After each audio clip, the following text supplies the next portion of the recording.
Seja muito bem-vindo a mais um episódio aqui do Mente A. Você tá bem, Will? Tô bem, Phil. E você? Eu tô muito bem também, cara. Tá meio distante hoje. O que aconteceu? Não, tô Tá tentando me meio ajeitar aqui. brigado? Na verdade, Ah. você queria que eu fosse mais um pouquinho pro lado pra ter mais foco, Então, cara, é mas... que assim, quando a câmera tá ligada, eu tenho que transparecer um certo nível de Uhum. humildade, entendeu? Sim, Então, sim. não, chega mais Chega mais, perto, chega cara. mais. Que Isso aqui, isso? aqui, ó, cara. Não tão perto Feliz assim, da peraí. vida.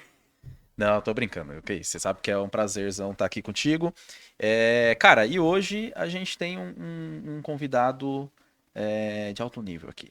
Vamos falar assim. Ele é alto nível. Uhum. Eu posso dizer que eu conheço ele há um tempo. Ele é autodidata até. É um cara que só de olhar já tá aprendendo. Então, eu acho bom a gente não vacilar hoje, não pagar de bobões, porque aqui Aí é difícil. Aí vamos. Ó, gente, obrigado pra você que assistiu aqui. estamos encerrando hoje.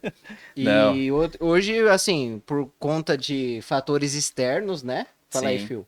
Quase que hoje o programa não vai pro ar, né? O último episódio teve uma polêmica e. Sim. Não, brincadeira, não tem nada relacionado com isso.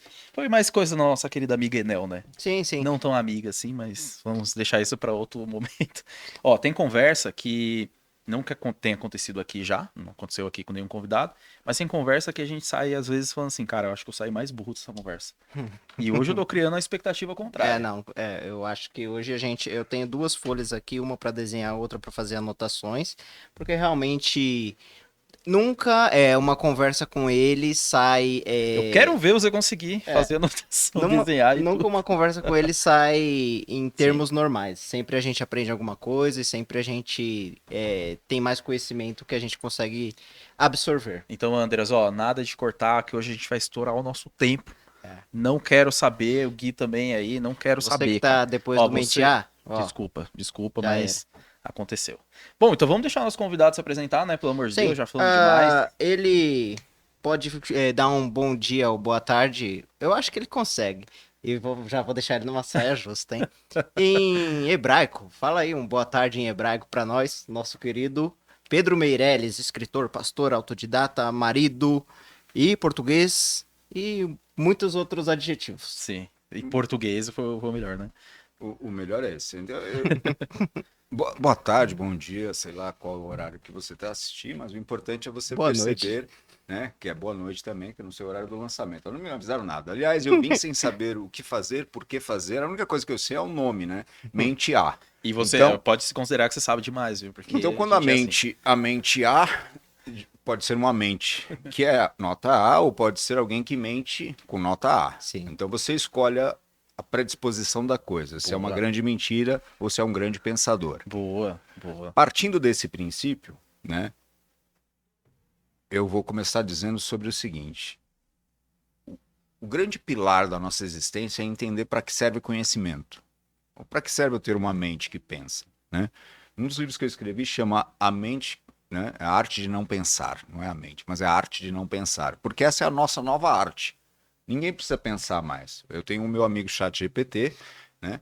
Ou outra qualquer LLM em que eu posso lá adicionar uma foto minha e dizer: eu pretendo me vestir no perfil tal. Escolha qual a melhor loja, admitindo que eu estou na localização X, qual a melhor loja para eu comprar a roupa, sendo que o meu budget é de R$ 100. E eu vou te dizer que o chat vai te responder. E você vai conseguir fazer a sua compra. Aliás, dependendo do quanto que você, da IA que você está usando, você vai conseguir até fazer com que ela compre e entregue na sua casa. Já é real. E eu já testei. Só não fiz a compra porque eu não quis dar meu cartão para ela. Ah, inteligente. Aí que alguém Mas isso pergunta. é fundamental. Então, o ponto-chave, acho que a gente podia começar hoje pensando sobre conhecimento. Para que serve o conhecimento? Quanto que você lê, o quanto que você estuda, quanto que você busca, por quê? Então, a primeira pergunta é eu que inverto as coisas, né? Para que serve o conhecimento? Se o conhecimento não tem uma direção, não serve para nada. Eu ler por ler não vale nada. Agora, qual é a direção? Você sabe qual é uma direção? Faz assim com a cabeça. Uhum. Você acabou de fazer uma direção, né? Vertical, né? E Sim. assim a outra direção, certo? Norte, sul, leste, oeste são direções. Então, se eu não sei para onde eu vou, não adianta nada eu ter conhecimento. Lembra quando você estudava no primeiro colegial, segundo colegial? Uhum. Você gostava? Não muito. Por quê? Por conta da estrutura da Não escola, tinha, que era não uma tinha porcaria. direção. Uhum. Não. Para que eu vou aprender física, química, matemática, história, geografia, se eu não vejo aplicabilidade nesse conhecimento adquirido? A fórmula de Bhaskara. Você até hoje usou alguma vez? Hã? Cita aí a fórmula de Bhaskara. Cara, É, delta ao quadrado, delta alguma mais coisa. Eu ou sei que menos. tem delta. Delta ou é igual menos- a b ao quadrado menos 4ac. Para começar com o delta. Aham. Depois X é uma linha, igual X duas linhas. mais ou né. menos b.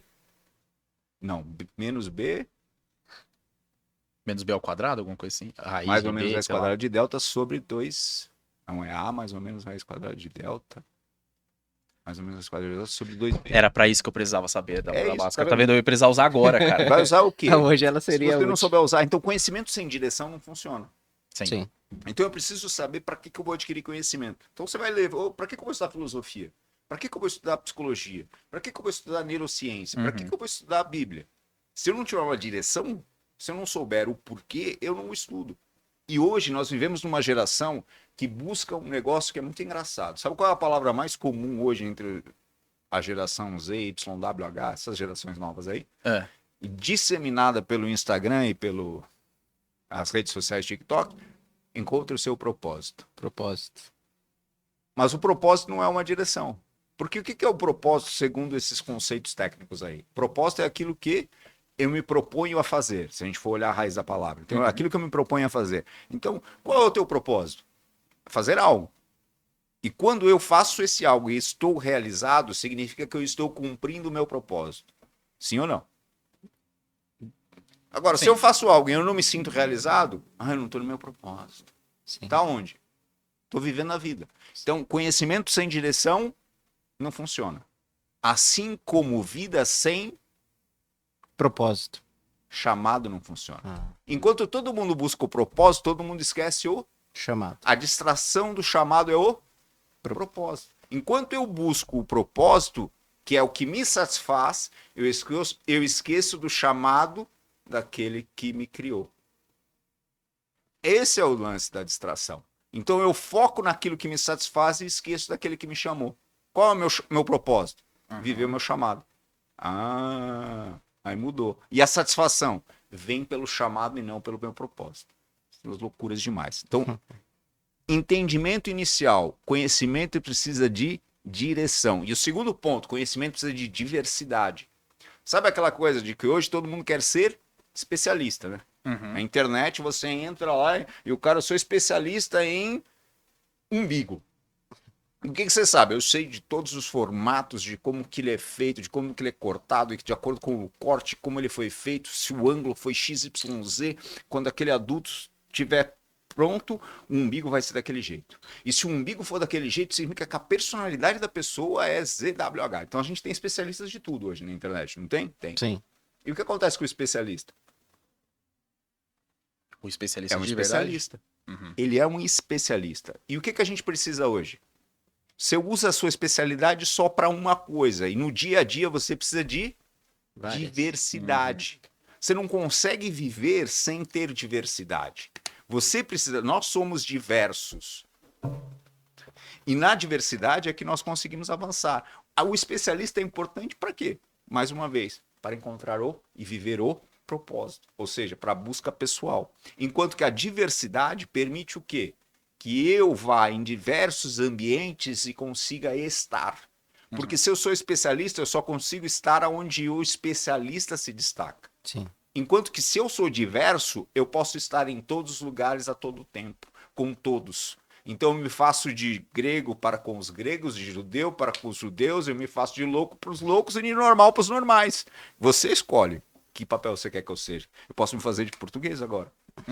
Então, por quê? Porque eu posso e eu sei que o conhecimento que eu tenho me permite ter direção, porque eu sei para onde eu quero ir, porque eu sei o que eu quero fazer, me permite ter diversidade, porque eu não me especializo num único detalhe.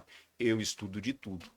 Então eu tenho direção, diversidade e a última coisa, intencionalidade. Então eu tenho que ser intencional no meu conhecimento. Então eu vou estudar a biologia das células das amoebas, por exemplo. Vou estudar isso? Depende. Hoje não. Por quê? Porque ele não vai ter nenhuma aplicabilidade no meu dia a dia. Sim. Mas Se eu for estudar neurociência, eu estudei há um tempo atrás sobre como que era o funcionamento nas amoebas dos impulsos nervosos, para entender como isso foi se desenvolvendo nos organismos até chegar na formação do cérebro humano, que nós podemos considerar como sendo a melhor máquina possível que existe, que nenhum computador chega nem perto, e nem uma LLM chega perto de um cérebro humano, né? Se a gente for comparar ChatGPT 5.1, Nano Banana 3.0, Google Gemini 3.0, nenhum deles consegue fazer o que um cérebro humano faz. Ainda que nós tenhamos hoje entrado num momento de fazer cada vez menos e deixar que a IA faça cada vez mais. Então, se a gente pega um livro hoje, né? Eu ouvi dizer que você trabalha com livros.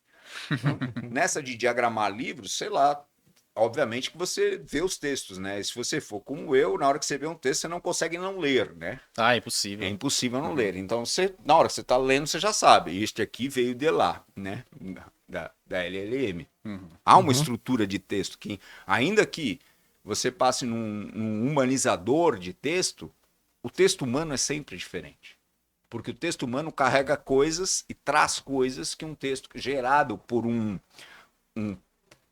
sistema que ele predispõe. Ou seja, lembra daquele. Tem um filme que era do que o Tom Cruise fez da predisposição das pessoas em cometer crime. Então eles tinham 3 videntes que ficavam lá numa água e tal, e de repente, quando alguém tinha a intenção de cometer um crime, eles sabiam quem ia cometer o crime, então eles já iam lá prendiam a pessoa antes. Sim, sim. A LLM, ela predispõe, ou seja, ela faz uma previsão de qual é a palavra que se encaixaria ali naquele sistema. Sim. Então, aqui essa é a ideia que vai encaixar, essa é a palavra que vai encaixar. Eu uso o LLM absurdamente. Só que na hora de escrever meus livros, ela fica em pausa. Por quê? Porque por aquilo que eu vou produzir, eu preciso da minha expertise. Eu preciso do meu conhecimento, ou seja, eu tenho uma direção daquilo que eu vou escrever, eu tenho a diversidade nos temas que eu vou escrever e eu tenho intencionalidade naquilo que eu escrevo. Então, ultimamente eu tenho escrevendo mais poesias que outras coisas, mas enfim, isso até por uma escolha pessoal de como eu quero atingir o público com ideias malucas, né? E a poesia me permite escrever de forma mais maluca ainda. Então, conhecimento, eu preciso de DDI. Já fez uma descagem direta internacional. Sim. Então, meu código inicial é esse. Se eu não tiver direção, diversidade, intencionalidade, não adianta para mim ter conhecimento. Então, conhecimento parte daí. A segunda coisa que eu queria falar sobre conhecimento vai no seguinte. Um dos nossos maiores medos é sermos usados pelos outros. Sim. Então, eu tenho uma capacidade. E aí, o que eu faço com essa capacidade? É o meu anel precioso, né? My precious. E eu olho para aquela minha capacidade e eu falo, mano, eu sou o cara, eu tenho uma capacidade super, né? Eu diagramo como ninguém, eu escrevo como ninguém, eu pinto como ninguém. Eu não conheço ninguém que não diga que é excelente. A não ser o cara, né? Até o pedreiro vai falando, eu sou o melhor pedreiro. Quando você está contratando a pessoa, ele é sempre o supra-sumo da realização. Então, isso é natural do ser humano, porque ele tem essa tendência natural em exacerbar ou qualificar-se como excelente. É natural. E é bom, né? Seria ruim se a gente fosse tipo assim, e aí, você é bom no quê? Eu... Não sei ainda. Acho que... Eu sou bom dormindo. Algumas pessoas estão especialistas nisso. Tem até campeonato mundial de sono. Acho que o brasileiro foi o último campeão. Brincadeira. Não é bem aí. Mas tem campeonato. Lá na Ásia eles fazem esse tipo de campeonatos malucos e tem lá campeonato de sono, de quantas horas diretas dormindo. E eu não vou lembrar agora quantas horas. Bom, dada a vida corrida que cada vez mais a gente está tendo, eu acho que isso vai se tornar um dia uma habilidade. Um campeonato excepcional, inclusive. Entrar nas Olimpíadas. E tem aquele também o campeonato a ver quanto tempo você demora para entrar em sono REM, né? Então, é mais rápido ainda. Né? O cara mais rápido, melhor é. Bom, então essas habilidades, essas são nossas capacidades, faz com que nós, quando as apresentamos ao mundo, queremos que o mundo nos qualifique e nos dê valor em função dessas qualidades. Então nós queremos ser reconhecidos por essas qualidades. Sim. Então o especialista quer ser reconhecido como especialista, né? O médico, o advogado, todo mundo quer ser reconhecido, quer ter o título, quer o reconhecimento, ou quer que deem o valor. E o valor é através do dinheiro, por exemplo. Então, eu tenho uma qualidade e na hora que eu entrego para você um produto ou entrego para você um serviço, você me recompensa com um benefício que na maioria das vezes hoje é dinheiro, Uhum. né? Então, o que nós gostamos? De ter capacidade e da nossa capacidade de ser qualificada. Ótimo. É o que sempre acontece? Não. Não. E quando a nossa capacidade não é qualificada? Quando nós fazemos algo e não somos reconhecidos por aquilo que fizemos, ou não recebemos por aquilo que fizemos, como nós ficamos? Nos sentimos desvalorizados. Nos Frustrados. sentimos frustrados, Uhum. né? Não vontade de, né? Não vontade de nada, né? Há uma passagem na Bíblia muito interessante sobre isso. Jesus tinha alguns discípulos, né? Que a gente pode falar, discípulos eram aqueles que estavam mais próximos. Havia um número lá, que você sabe muito bem qual é o número. E esses discípulos um dia receberam uma ordenança de Jesus de ir por todas as cidades e fazerem algumas coisinhas nessas cidades. E quando eles fossem mal recebidos, ou seja, quando a capacidade deles de realização fosse ignorada ou anulada, o que eles tinham que fazer?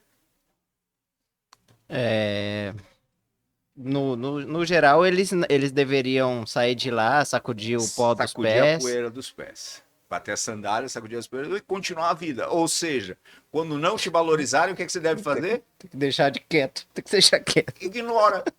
Porque o comportamento do outro não define quem você é. Então, Aham. primeira lição. Segunda lição, conhecimento. Primeiro conhecimento. Se o conhecimento, se eu sei para que eu preciso do conhecimento e se eu sei por que eu vou buscar o conhecimento, quando eu adquiro, o fato de eu tê-lo e ele não ser valorizado, ou de os outros seres à minha volta não reconhecerem, não colocarem uma coroa majestosa em minha cabeça, não significa nada. Sacode a poeira dos pés, bate e continua andando. Então, por quê? O que aconteceu quando aqueles discípulos passaram lá e foram maltratados? Aquilo que eles foram fazer, eles fizeram? Fizeram. Então, o que aconteceu? Eles derramaram lá fruto. Derramaram lá sementes. Uma hora elas frutificam. O solo não estava preparado. Então, você junta com outra parábola, soma as duas e entende que todo fruto e todo trabalho, tudo aquilo que eu realizo é um fruto. E todo fruto tem uma semente. Umas vão germinar, outras não. Mas a semente sempre vai ser derramada. E quando eu entendo isso, eu entendo, não depende do outro. O meu papel é continuar derramando frutos e sementes. É assim que deve ser. Então, lição número 1, conhecimento precisa de direção. Eu preciso saber o que eu vou fazer com o meu conhecimento. Por que eu vou adquirir? Por que eu vou ser diverso? Eu não vou ser um cara só focado só num tema, numa coisa. Porque, sabe? Sim. Porque eu tenho que ser amplo, eu tenho que ter uma mente aberta, porque eu preciso olhar para todos os horizontes e entender. Quanto mais eu entender de várias coisas, melhor eu consigo me sair aonde eu for, do que ser somente um. Ontem, se eu for pensar no que eu fiz ontem, eu trabalhei com matemática financeira avançada, trabalhei com programação, trabalhei com direito, trabalhei com educação. Textos voltados para a área de educação. Totalmente tópicos totalmente diferentes. Mas por que eu posso? Porque na diversidade eu consigo atuar em diversas formas. E nós temos hoje um cérebro que dificilmente foca. Uhum. Você começa uma tarefa, daqui a 20, 15 minutos você já está... Se não for o celular te chamando a atenção, daqui a 15, 20 minutos você já está querendo fazer outra coisa. Então o que é que eu tenho de hábito? Eu tenho multitarefas de diversos temas diferentes. Porque aí cada hora eu faço uma coisa diferente. Hoje de manhã eu estava fazendo um tema, ainda de manhã eu fiz outro tema. Isso tem a ver com neuroplasticidade? Isso tem a ver com a nossa forma de aprendizado hoje. A neuroplasticidade é a nossa capacidade de recuperação e a nossa capacidade de repente, algo acontece, eu perdi algo e o meu cérebro consegue recuperar aquele caminho. Então, por exemplo, a pessoa leva uma batida na cabeça... ou sofre um acidente, ou sofre alguma coisa, e aí ela perde uma capacidade normal, e aí o cérebro, de alguma forma, vai tentar compensar. Isso é a neuroplasticidade. Também é A outra, na neuroplasticidade, também tem a ver com aprendizado, né? A capacidade do nosso cérebro sempre de estar renovando e de criar novas trilhas, novos caminhos para eu aprender novas coisas. Uhum. Então, isso é a melhor coisa. Por isso que a outra coisa importante de continuar aprendendo sempre é que nosso cérebro, ele vai continuar vivo, né? Uhum. E se renovando. Porque se eu ficar assim só, né, Uhum. a mesma coisa, não vai funcionar. O que não quer dizer também que não é importante você se especializar em algo, né? Não, é É importante. importante, mas você não se fechar aquilo, né?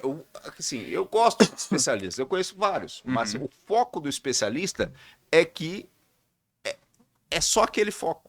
Uhum. E hoje em dia, desculpa, a gente não consegue viver numa sociedade em que eu sou só focado em um assunto, só focado em um tema, só focado em uma coisa. Porque se eu sou só focado, eu esqueço de qual é o meu chamado. Uhum. O meu chamado não é para ser focado, o meu chamado é ir por todo mundo. Então, como é que eu posso ir para todos se eu só sei falar de uma forma? Uhum. Se eu só sei pensar numa coisa? Se eu só sei me comportar ou me ver daquilo? Então, se eu sentar numa mesa onde estão as pessoas voltadas a um movimento filosófico ou que discutem filosofia, o que eu vou fazer na mesa se eu sou especialista em administração? Uhum. Se eu não tenho nenhum embasamento teórico sobre filosofia, se eu nunca me preocupei com isso, ou se estão pessoal da sociologia. Então, acaba sendo. Então, nessa questão, é uma questão que, assim, eu gosto dos especialistas, mas esse, para mim, são vários problemas na nossa sociedade hoje. Um dos problemas esse, é o centrar todas as pessoas para se tornarem apenas focadas em um tema. Porque tudo que eu foco num tema permite com que eu não olhe para mais nada. E quando eu não olho para mais nada, eu deixo de ser aberto a novas ideias. E eu não ser aberto a novas ideias é um problema. Sim. Uhum. Porque isso me impede de enxergar realidades. Sim. Então eu me torno, primeiro, clubista, que é para isso, né? Eu nem queria entrar nesse tema, mas que é um problema sério também na nossa sociedade. Sim. Que é, ou eu sou A ou sou B, né? Mente A ou eu sou mente B. Eu não posso ser C, D, E, só tem A ou B, Sim. né? E essa dicotomia social é muito séria. Hoje aqui no Brasil, então, a gente vive num problema que é assim, você é da direita ou você é da esquerda? Não, eu sou do nem D, nem E, eu sou C. Uhum. Eu sou de Cristo. E aí, Cristo escolhe direita ou esquerda? Pergunta. Se o cara for de direita, ele vai ser salvo? Acho que sim. E se ele for de esquerda? Acho que não. Ou ao contrário? Não existe. Cristo não está olhando o cara palmeirense, corintiano, São Paulino. Ah, não, aí eu discordo. Porque Deus é fiel. Se Deus é fiel, sinto muito, viu? Não, então. Não, Deus é fiel, tá lindo. Aí então significa que eu não posso. Eu ia vir de verde hoje. Eu não posso vestir verde porque eu sou corintiano. Pois é. Você vai limitando Deus cada vez mais. Então, a um tá certo- vendo? É especialização fragmentada ainda essa. É pior ainda. Mas o O- senhor não. Phil, deixa eu tomar Não, essa não. pergunta? Pode seguir aí. Não, pode ir. Posso? Pode ir. Tá. Então, por exemplo, o senhor acredita que seja uma ação mais ou menos espiritual aquela do dividir e conquistar? Então, por exemplo, assim, dividir o povo, dividir pensamentos e trazer para a realidade esse pensamento de divisão? Porque aí até eu coloco um outro tema, né? Tô dizendo assim, subentendido essa divisão, ela acaba favorecendo talvez essa fragilidade nossa como sociedade. Essa divisão fragiliza nós como sociedade, então talvez seja uma estratégia espiritual, enfim, do inimigo de dividir o povo. Ou então, uma outra observação é que, por exemplo, se eu tenho vários especialistas, esses especialistas não poderiam se juntar ali, 3, 4, um em uma área, outro em outra, e tentar seguir um projeto importante? Por exemplo, eu sei que é dito especialistas e generalistas. Os generalistas, eles acabam tendo um leque de entendimento maior. Mas se eu sou especialista num tema e eu me junto com o Felipe, que é A especialista diversidade de especialistas. Né? especialista em outro tema, e se a gente junta a nossa mão, isso também não seria legal? Não, é legal. Eu gosto da diversidade. Por que é importante a diversidade? Então, vamos lá. E entendo. É muito mais fácil ser especialista do que eu ser generalista. Uhum. Dá muito menos trabalho. eu ficar focado num único tema do que eu ter múltiplos conhecimentos. Por que Sim. que dá trabalho? Dá trabalho. Só que quando você me fala, não é legal eu juntar vários especialistas para que eu possa ouvir? É. E aí eu vou ouvir vários especialistas, por quê? Porque eu quero o conhecimento amplo. Sim. A questão é que quando nós nos tornamos especialistas, nós nos segmentamos e ficamos ali naquele universo. Certo. E tá ótimo, tá lindo. Agora aqui eu sei tudo desse tema, eu sei tudo, né? Então sei tudo sobre física quântica. E aí você é especialista em física quântica. Só que quando você mistura física quântica com filosofia, com religião, e vai ampliando a aplicabilidade do teu conhecimento, você começa a perceber o quão rico e o quão indivisível é o conhecimento. Porque o conhecimento todo, né, ele é muito mais amplo do que a gente consegue entender. Uhum. E quando a gente quer só um pedaço da pizza, é só um pedaço da pizza. O ideal é a pizza inteira. Sim. Se a gente for pensar, e assim, agora eu vou jogar umas coisas malucas. Então, por exemplo, qual o capítulo da Bíblia que eu acredito que as pessoas mais leram na sua vida? Gênesis, que Gênesis começa. 1, versículo, Uhum. capítulo 1. Então todo mundo já leu esse pelo menos umas 500 vezes, né? Brincadeira, né? Mas alguém já leu várias vezes, né? No princípio criou Deus os céus e a terra. E esse talvez seja um dos versículos que eu mais tenha meditado em toda a minha vida. Por quê? Porque como que um versículo tão curto pode me fazer meditar tantas vezes nele? Porque cada vez que eu vou meditar sobre esse versículo, eu nunca vou olhar da mesma forma. Eu sempre vou me aproximar dele com base em conhecimentos que eu estou buscando em diversas áreas. Sim. Esses dias eu estava pensando nesse versículo. Então, nos princípios criou Deus os céus e a terra. E pensando em física, filosofia e N outras coisas mais. Eu não estou querendo dizer que esse versículo justifica a criação, mas eu estou querendo entender esse versículo dentro de um contexto muito mais fora do texto. Uhum. Num contexto fora do texto, eu vejo a criação de dois ambientes, céus e terra. Desculpa te interromper, mas você, né, você tem uma tatuagem em hebraico aqui. É hebraico mesmo, né? É hebraico mesmo. Na versão em hebraico é a mesma. São a outras mesma palavras, coisa? são 7 palavras, são Bereshit, Mas- bara Elohim, Hashamayim, Vet, Eretz. Mas significa a mesma coisa. No Mesmo. princípio criou Deus os céus e a terra. Show. É lógico que tem uns joguinhos bonitinhos aí na palavra, mas são outros assuntos. Mas considerando, sem considerar hebraico, vou falar sem falar de hebraico agora, só começando no princípio criou Deus os céus e a terra. Então nós temos dois ambientes criados. O E céu perceba a terra. que o grande, toda a nossa questão social envolve sempre dois, né? Dualidade. Dualidade. Tirando a criação da Trindade, que é uma coisa que veio fora do contexto. Fora do contexto. Então, tudo na Bíblia a gente vai encontrar sempre essa dualidade. Então, quando a gente fala criou Deus os céus e a terra, nós estamos falando de dois ambientes: céus e terra. Duas questões. Nos céus, se a gente isola céus e traz agora a terra, a gente tem na terra estão todos os elementos que foram utilizados para a criação de todas as demais coisas. Digamos assim, que foram criadas na sequência, no dia 2, 3, 4, 5, 6. Ok? Ok. E nos céus? Nos céus. Olha lá. Então, nós temos um ambiente em que temos terra e temos um ambiente que é céus, e nesse ambiente que é céus, o que a gente tem lá? A gente não tem, a gente sabe que é a morada de Deus. E a gente sabe, então, que essa morada, e a gente sabe que é um lugar onde também haverá morada para nós. Percebe que no primeiro momento ele criou um local, e nesse local nós temos um tempo que é... Ai, você fica pensando na vida eterna? Não, mas percebe que aqui é eterno. Uhum. E o outro tempo, que é tempo da Terra, e a gente está preocupado que a Terra vai acabar, né? Fica aí todo mundo com medo, agora vai vir a guerra, vai explodir as bombas de urânio e não sei o quê. O Atlas 31, tá vendo? Atlas 31, que eu nem vi, mas tinha várias teorias da conspiração, né, sobre a vinda dele. muito interessante, não vi nenhuma, tá? Também não cheguei, não tive esse privilégio. E aí, você posso pega, então, atualizar nós vocês. temos aí, ó, viu? Sempre tem um conspiracionista no nosso meio. Esse aqui é o maior fã. Então, quando você tem o ambiente 1, que é um ambiente eterno, e o ambiente 2, que é um ambiente limitado. A Terra tem um limite. Uhum.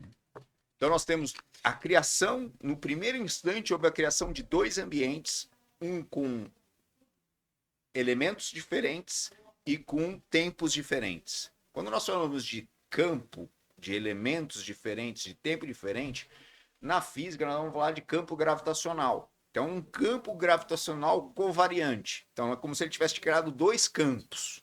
Num campo, é um campo de um processo em que o tempo é eterno, e num campo é um processo em que o tempo é limitado. E agora vem a grande coisa que eu fico... Peraí. Quando eu estou no corpo, quando eu estou no meu corpo e observando o meu corpo físico ele é limitado. Porque ele está nesse campo gravitacional limitado. Uhum. Então, meu corpo está limitado. E cada dia que eu vou avançando nos dias, né? Eu estou chegando... Passei dos 18 mil dias já, tá? Então, tô a caminho dos 19 mil. E vou chegar quando eu fizer 54 anos, 9 meses e 1 dia, eu vou ter 20 mil dias. E aí, quando eu tiver 20 mil dias, significa que o limite do meu corpo está cada vez diminuindo, porque a minha capacidade atlética, a minha capacidade de desenvolvimento, a forma como os alimentos se processam no meu organismo vai mudando, porque eu estou contaminado por tanta coisa que a gente come, tanta porcaria, né? Até que eu não bebo refrigerante, mas tanta porcaria que eu botei aqui para dentro na minha vida, eles vão continuando aí, né? Não tem como. Então, o meu corpo físico está limitado ao tempo e está limitado à região. Qual é o único lugar no meu corpo que não tem limitação? Sua alma. Minha A mente. mente. A minha mente não tem limitação. A minha mente não tem limitação de tempo. Porque eu tô aqui agora, eu tô pensando lá nos Açores. Uou! Já estou lá, cara. Eu não estou aqui. Na mente. Os Açores, você sabe onde é? Fala comigo. Portugal. É numa ilha, no meio do oceano. Eu tô lá vendo as hortênsias, vendo a Lagoa das Sete É lá que tem um Cidades. buracão eterno lá, meio... Tem os capelinhos, é uma coisa maravilhosa. Eu tô lá. Porque com a minha mente, a minha mente está sempre em outro campo gravitacional. Então, no princípio, Deus está criando, se eu começar a querer ler de uma forma meio maluca, mente e corpo. A vida tem início com mente e corpo. Sem mente e corpo não há início. Uhum. Então, o início, a criação, se envolve no desenvolvimento do corpo, que é limitado, e da mente, que é ilimitada. Enquanto que no meu corpo o tempo não passa, porque eu conto e cronometro, na minha mente eu já consigo me ver com 2.000 dias. 20 mil dias. 2.000 dias. Uhum. 20 mil dias. E eu consigo me ver com 2.000 dias, porque eu não estou limitado no tempo. A minha mente, ela consegue ir lá em pequeno, e ela consegue ir lá no grande, ela consegue tudo. Efetivamente, é fenomenal. E existe E tudo de correlação. grande que você Isso, realiza na sua vida nasce na sua mente. Então, Não chega a ser nunca, né? Quase nunca chega a ser aquilo que você idealizou de fato, porque sua mente não tem limite. Às vezes o cara vai criar, sei lá, um mercado aqui e ele já, na mente dele já tá com 20 franquias, sei lá, um negócio assim. Né? E às vezes não. Pois, porque a mente tem a capacidade criativa. Perfeito. Porque ela tem a capacidade, ela está inserida num campo gravitacional ilimitado. Ó, vou dar um exemplo assim. Então, basicamente, dentro desse contexto, a gente atrai para nossa realidade física o que a gente projeta mentalmente. Diria isso. E eu daria até o exemplo Tipo do o Mente A. segredo. Eu daria até o exemplo do Mente A. Porque quando a gente idealizava esse projeto, eu pensava já em nomes, eu pensava em conversas, eu pensava em formatos que a gente faria e o que a gente mostraria pro público, né? E é exatamente assim. Grande parte de tudo que foi mentalizado e idealizado a gente conseguiu Realizar. realizar.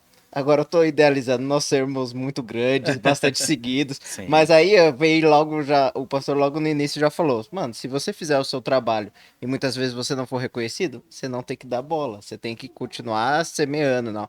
Então assim, essa relação, por exemplo, a mente, diria, ela é eterna e o nosso corpo é finito? Basicamente. Basicamente. Basicamente por quê? Porque o que define mente? Porque só passa a ser mente. Porque assim, você vai falar assim, temos um órgão que é o cérebro, Uhum. ok? E o cérebro desligado, digamos assim, sem pulsão, sem vida, sem sangue fluindo, ele não produz o que a mente nós reconhecemos como mente produz, correto? Certo. Então ele pode estar lá, até algumas vezes a gente tem morte cerebral, a pessoa é mantida lá, o organismo está em funcionamento, mas o cérebro não está em produção, então nós não vamos ter mente. Vamos ter o quê? Porque falta alguma coisa. Não basta eu ter uma mente, não basta eu ter um corpo. É preciso ter conexão entre eles. Porque se não houver conexão entre mente e corpo, não há expressão. O princípio criou Deus os céus e a terra e disse, Deus, haja luz, né? O que é luz? É conexão. Porque não havia sol, não havia lua, não havia nada. Como é que tem luz sem haver nada? Uhum. Você pode fazer N suposições, discussões e tal, mas eu não vou usar o hebraico, mas no hebraico justificaria. Mas o que é a luz? É a conexão, porque ela faz com que o nosso cérebro, se nós pegarmos e formos agora entrar numa máquina lá, aqui num laboratório qualquer, e for ver lá, deixa eu ver o que está acontecendo dentro do seu cérebro, a gente vai ver pulsões eletromagnéticas, Uhum. nós vamos ver pulsos, então são circuitos elétricos, a gente você pega lá um neurônio, um axioma, o que passa de um para o outro? É um impulso eletromagnético, foi por isso que criaram os chips e tal, citando, porque era com a mesma ideia. Um pulso elétrico ele pode transmitir dados e é assim Sim. que a gente funciona no nosso cérebro. Então, se a gente pegar a conexão, eu tenho a mente, mas eu tenho o corpo, um limitado e um não limitado, eu preciso conectar os dois. E quando eu conecto os dois, diz Deus haja luz e houve luz. Então, a conexão é a parte chave. Eu preciso ter mente, eu preciso ter corpo, mas eles precisam estar conectados, porque eu preciso entender, a minha mente ela é ilimitada, mas o meu corpo é limitado. Então não é tudo que a mente produz que o corpo produz. E é essa relação entre eu conseguir determinar que o conhecimento que eu adquiro, e a mente tem a capacidade de adquirir quanto de conhecimento? Uhum. Ela explode em algum momento. Você já viu alguma mente explodir porque adquiriu muito conhecimento? Nem o Pink e o cérebro, né? Nem o cérebro explodiu por causa do conhecimento adquirido. Então, conhecimento adquirido nunca traz explosão cerebral. Enquanto que você já teve problema de espaço no seu celular? Já. Por quê? Porque o seu celular ele tem uma capacidade de armazenamento, assim como todo computador, assim como toda nuvem, assim como todo LLM. E qual é a capacidade de armazenamento de um cérebro? Não sei. Acho que isso já foi medido? Não é possível, né? Como é que eu vou medir? Porque não é Uhum. a nossa capacidade de absorção de conhecimento, a nossa capacidade de armazenamento não está vinculado em momento algum àquilo que nós conhecemos como armazenamento hoje. Não tem nada a ver. Mas a nossa capacidade é muito maior e muito superior a que qualquer computador. Por quê? Uhum. Porque nós temos no cérebro, nosso cérebro é um outro campo, é um campo diferenciado. E ele tem uma capacidade diferenciada. E a gente ainda tem uma capacidade tão louca que assim, eu pego uma memória. Né? Você tem memórias, não tem memórias? Uhum. Você tem memórias que você lembra e você tem memórias que você não lembra. Mas a sua mente lembra. Tá no subconsciente. Não, não vamos falar de consciente, inconsciente, subconsciente, não é um momento maluco desse, mas é um momento maluco de memórias e não memórias. Uhum. Vamos falar de memórias que você lembra. Então, por exemplo, qual a sua primeira memória? Qual a sua primeira memória? Eu lembro. Do Eu quê? lembro. Eu lembro de estar chegando em Recife. Tenho parentes que moram lá, chegando na casa do meu avô em Recife. Tava uma chuva, assim, sinistra. Eu lembro de olhar pela janela da Kombi, assim, e ver um pessoal empurrando os carros no meio da enchente. Uau. É a memória Foi uma mais... experiência que marcou. Sim, E a é memória uma memória. Você tinha mais quantos anos? antiga. Acho que eu tinha uns 3, 4 anos, mais ou menos. Era bem pequenininho. Isso aí. Ah, deixa eu pensar aqui. Olha, eu acho que uma memória bem antiga que eu tenho, assim, minha família, por parte de pai, eles são católicos, né? E anualmente eles iam para Aparecida do Norte. E aí eu tenho uma memória dessa viagem, né? Que essa foi uma viagem longa. Eu lembro de ter chegado lá e meus pais terem comprado um sorvete para mim.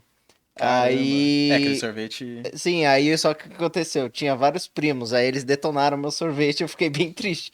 Mas aí eu tinha também entre 4 e 5 anos, Aham. né? Essa foi uma memória que eu tenho por conta dessa da viagem, do gosto do sorvete e ter ficado triste que meus primos detonaram meu sorvete. Boa.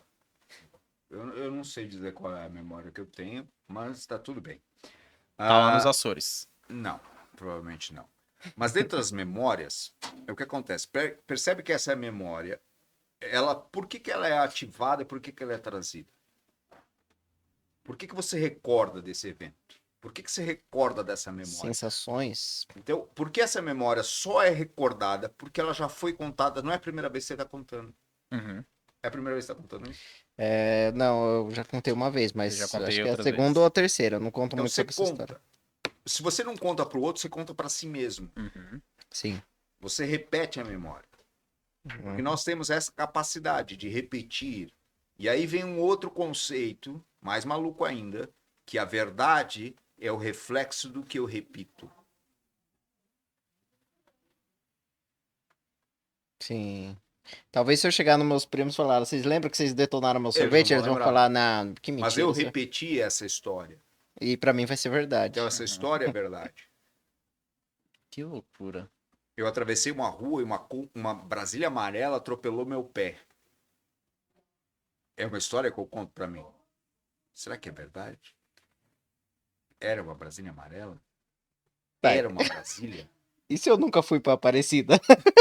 Então, percebe que a memória, então nós temos memórias que são porque nós contamos, porque elas Aham. fazem parte da nossa história. Ah, Então interessante. nós contamos essa memória. Mas tem outras memórias que nós não nos recordamos, mas elas fazem parte da nossa história. E essas são as memórias mais loucas. Sabe qual é a memória que você não lembra? Uma memória que você não lembra, e só que ela causa em você reações no hoje. Você não lembra daquela memória, mas ela interfere na forma como você se relaciona com o outro. Seria o trauma, Não vou dizer que poderíamos pode dizer? ser trauma, mas eu posso dizer que pode ser algo que marque. Nem tudo que marca é trauma, Uhum. né? Uhum. Porque tem coisas boas que também nos marcam, Sim, sim.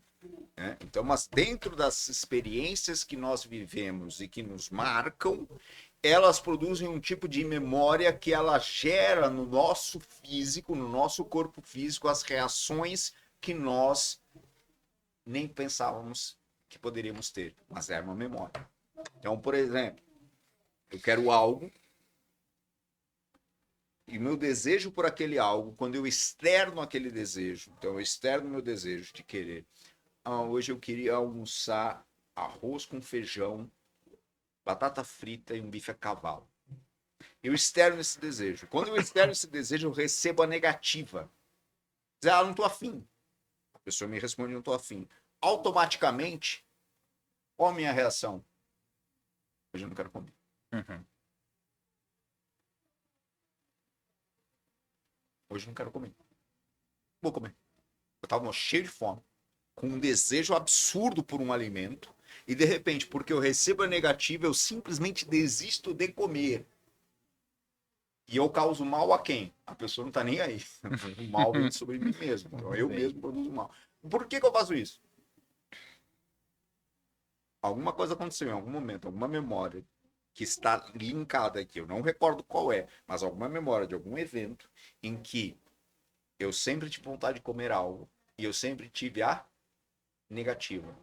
E por não, ou por negativa. E aí eu fui tentar lembrar qual era esse evento. Não, óbvio que eu não vou lembrar, mas isso está lá. Isso está vinculado a eu querer algo e nunca poder ter.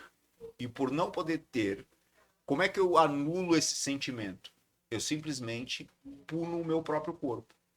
Então, quando eu puno o meu corpo, quando a pessoa me diz, não, você não vai comer. Pode ser uma relação que não tinha nada a ver com comida. Mas a pessoa me falou não, automaticamente eu vou fazer o quê? Vou punir meu corpo. Então, estou dando um exemplo com a comida, mas podia ser outra coisa. Ah, eu quero fazer tal coisa no trabalho. Não! Então eu também não faço mais nada. Sim. Você tá falando isso, eu tô lembrando aqui de coisas que eu já quis comprar e aconteceu exatamente isso. Assim, pô, quer saber? Acho que é melhor não, Deixa tal. pra lá. Quando você pensa direito, entre aspas, né? E caramba, que doido, que doido. Eu não tinha parado pra pensar que essa relação com a memória era tão profunda assim, porque eu nunca tinha parado pra pensar, exatamente, né? E Mas é que... exatamente isso, porque essa conexão entre mente e cérebro, essa luz que existe nessa conexão entre mente e Aham. corpo, que é o nosso maior desafio. Porque o nosso corpo ele está conectado com a nossa mente. E Aham. ele responde à nossa mente involuntariamente. Porque a nossa mente está num outro tempo. Ainda tem uma loucura com o tempo, que é assim. Quanto mais perto da Terra, quanto mais perto da Terra, Aham. e quanto mais perto do mar, ou seja, o mar é nível zero, né? Digamos assim. Dá para ir um pouco mais para baixo? Dá. Tem alguns lugares na Terra que são mais profundos, tá? Né? Sim. E dá para mergulhar. Mas Uhum. quanto mais próximo da Terra, do zero, significa o quê? O tempo passa mais devagar. O tempo passa mais Devagar. devagar. Isso é comprovado cientificamente. Bota um relógio aqui, bota um relógio lá no Monte Himalaia Sim. e vai haver diferença. Se botar ele mais para o alto ainda, vai haver diferença. Então, o tempo no nosso corpo mais devagar e o tempo na nossa mente mais rápido. E essa diferença de tempo, esse conflito entre tempos, é outro desafio que nós temos. Será que é por isso, então, que a gente tá vivendo uma sociedade cada vez mais ansiosa? A ansiedade é fruto da incompatibilidade dos tempos. Eu tenho um livro muito bom chamado Geração Ansiosa, que é do... Esqueci o nome do... Haidt, John... Acho que não sei o que é Haidt, é o nome do autor. Ele é um cara fenomenal. Ele acabou de escrever também em um livro mais simples, que é Geração Ansiosa para Adolescentes, alguma coisa assim. Escreveu para a geração mais nova, também para eles entenderem que a geração ansiosa é reflexo do que nós estamos entregando e deixando de legado. A forma como nós estamos fazendo. Então, eu tenho minhas crianças, eu quero ter meu tempo. Então, minhas crianças, tô aí o celular, tá o tablet, tô aí o videogame, tô aí tudo. Para quê? Para que eu Tá se possa... autoculpando aí? Will? Calma, Para que cara. eu possa ter meu tempo. Então, aí agora eu fico no celular e eles estão lá no celular deles. Sim. Então, eu estou ajudando ele a se tornar ansioso. Porque você pega o celular e eles ficam fazendo o quê no celular? Ah, vamos ver TikTok. Ah, ainda que eu coloque lá a barreira da conta do adolescente, tá? Como é que é o TikTok? Vídeos de 20 segundos, preocupados, focados e criados para a mente ficar... Troca. Uhum. Esses dias minha filha, a gente tava assim, eu não deixo assistir, né, nem no celular, nem deixo, não deixo, mas a gente tava assistindo uma série, e eu tô assistindo a série junto com ela, me divertindo assistindo a série. Quando terminou o episódio, automaticamente aparece o botão pular para o próximo. Aí ela já apertou o botão, eu falei, não, vamos esperar. Ela, por quê, pai? Tem o botão, já começa o outro. Eu falei, e a gente esperar 20 segundos, a gente pode? Ele olhou pra mim. Acho que a gente pode. Então, nós estamos formando uma geração ansiosa, em que essa geração, ela precisa de ter, o tempo dessa geração, elas estão vivendo num outro tempo, que é esse tempo extremamente rápido. Tudo tem que ser muito rápido, né? Que eu dei de presente para a minha filha, passou de ano, né? E umas notinhas interessantes. Eu não fico preocupado também com a nota que ela tinha, mas as notinhas foram legais e tal. Eu dei de presente, quebra-cabeça de 500 peças. Muito bom. Já vou anotar aqui também. Aí ela ó, falou aí, assim, vamos montar. Ficamos montando junto. Passamos sábado montando quebra-cabeça junto. Ela não concluiu? Concluiu, porque eu deixei as últimas 2 peças para ela montar. Mas ela montou junto comigo no sábado, e depois no domingo eu terminei lá um outro pedaço. Faltando 2 peças, eu chamei Bela, vem. Chegou, ela montou as 2 peças. Participou, envolveu, fez uma atividade junto comigo. Uhum. Eu comprei quebra-cabeça. Por quê? Porque aí ele vai ensinar um pouco de controlar a ansiedade, porque ele vê 500 peças, não dá para montar, isso não vai ser rápido. Eu falei, não vai ser Não rápido. é pra ser rápido. Não tem como ser rápido, porque a gente está habituado a montar de 60, de 100, de 120, de 200, e eu fui aumentando o padrão. Ela tem 8 anos, né? E já está com 8 anos, já está no de 500. E vai, prepare-se que próximo vai ser de 1000. E vai montar. Por quê? Porque é assim que a gente vai treinando, porque assim, tudo é treinável. Uhum. Nosso cérebro, a neuroplasticidade, tudo é treinável. Você pode fazer o mesmo caminho daqui para Alphaville, a gente pode fazer de diversas formas. Tem várias estradas para chegar nesse caminho. A gente sempre faz só o mesmo. Uhum. Por quê? Porque é aquilo que nós estamos habituados. E no hábito, a gente se perde. Porque o hábito faz um monge. Mas o hábito, ele é bom. Só que para ter nosso cérebro, o que a gente precisa fazer? Mudar o hábito. Eu tenho 2 telas no computador. Qual que é o normal padrão? É jogar da direita para a esquerda. No meu, ao contrário. Jogar daqui para cá, né? Da esquerda pra direita. Eu sou um animal totalmente de hábito, né? Eu falo o seguinte, geralmente eu faço tudo no mesmo horário e dentro do mesmo circuito, Eu né? acho importante. Por exemplo, às vezes eu até penso assim, cara, eu tô no show de Truman, porque eu passo na rua, sempre as determinadas pessoas estão passando na rua naquele mesmo horário. Então, por exemplo, eu acordo, levo a minha filha na escola, retorno, já passo na padaria, compro pão, guardo o carro e vou iniciar o meu trabalho. Então, nesse circuito, eu vejo todas as mesmas pessoas sempre nos mesmos lugares. Inclusive, também no horário que eu vou buscar ela para a escola, vou guardar, eu vejo também sempre no mesmo lugar, né? Então, assim, eu já ouvi uma frase que era assim, que um hábito e um hábito, uma rotina um sepulcro são a mesma coisa, mas o sepulcro ele é um pouquinho mais interessante, porque geralmente as rotinas acabam fazendo com que você fique congelado numa Eu não vou dizer dentro que. Assim, não é bem também assim. Você tem um livro que foi um dos caras mais influentes nos Estados Unidos na década de 90 e início dos anos 2000, que foi o Stephen Covey, que escreveu Os 7 Hábitos das Pessoas Altamente Eficazes. E, obviamente, que quando você pega aqueles hábitos, você vai falar, mano, se eu praticar esses 7 hábitos, a minha vida vai ser realmente diferente. Só que hábitos são esses? São hábitos comportamentais, são hábitos de relacionamento, são hábitos de forma de ser. tipo E a assim, gente, eu às fiquei vezes, nervoso, conto até 10, mais ou menos isso. então, não vou dizer que é isso, mas é hábito, por exemplo, na relação. O quarto hábito, se não me engano, é win-win, que é ganha-ganha. Ou seja, nas relações que eu tenho, eu vou ter relações sempre de ganhar e ganhar. Não só eu ganho, mas o outro tem que ganhar. Porque se não for uma relação recíproca, a relação não faz sentido. Então, qual é o meu hábito? É criar relações ganha-ganha. Sim. Então, você ganha e eu ganho. Porque se nós não ganharmos, que relação nós estamos construindo? Você ganha e eu perco. E se eu criar uma relação com você, você ganha e eu perco, qual vai ser o propósito dessa relação? O fim. Sim. Então sim. eu tenho que ter relações. Hábitos são importantes. Agora, rotina é outras coisas. A gente está falando de hábitos no sentido de aquilo que nos veste. Vamos pensar numa freira, o hábito faz um monge. O hábito é aquilo que me veste. O hábito define, é o meu padrão de comportamento. Rotina é o que você tem no teu dia a dia. Então você vai lá, faz. Você pode fazer. A rotina é legal? É legal. Por quê? Porque ela predispõe meu cérebro. Só que o que eu tenho. O que eu aproveito na rotina? Que rotina é muito bom. Eu acordo sempre no mesmo horário. Eu não uso despertador. Eu nem sei o que é despertador. Se você me perguntar qual foi a última vez que você usou despertador, devia ser adolescente. Nem isso. E nem isso.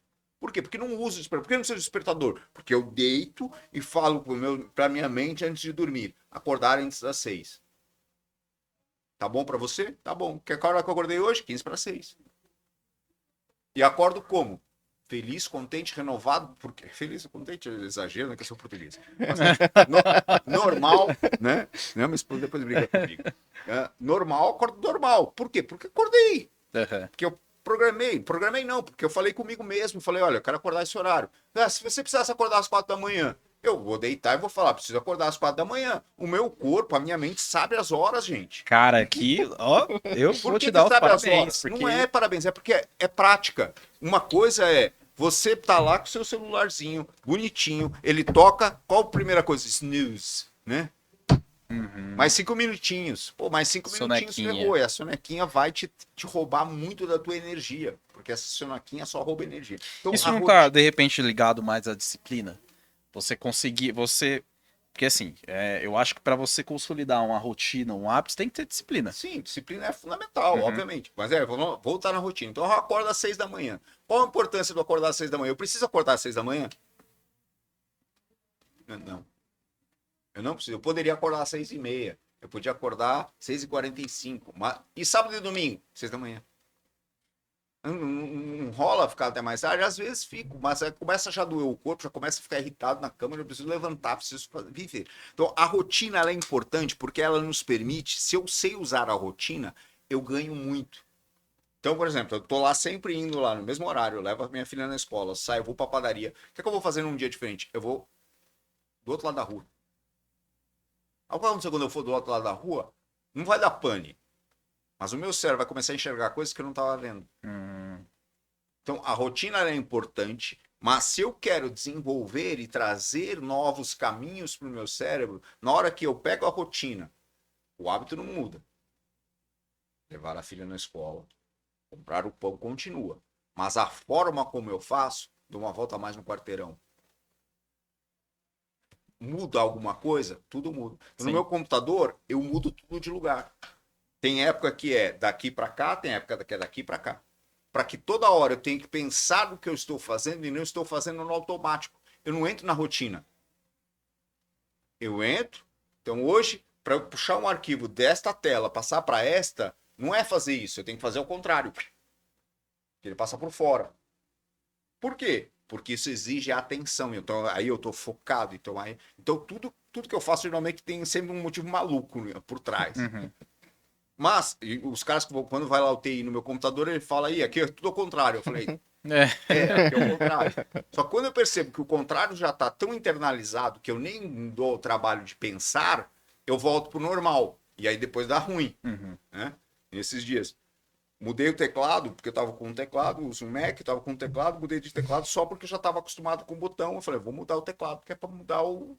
E mudou, deu um negócio. Porque uns 2, 3 dias em que eu não sabia o que fazer.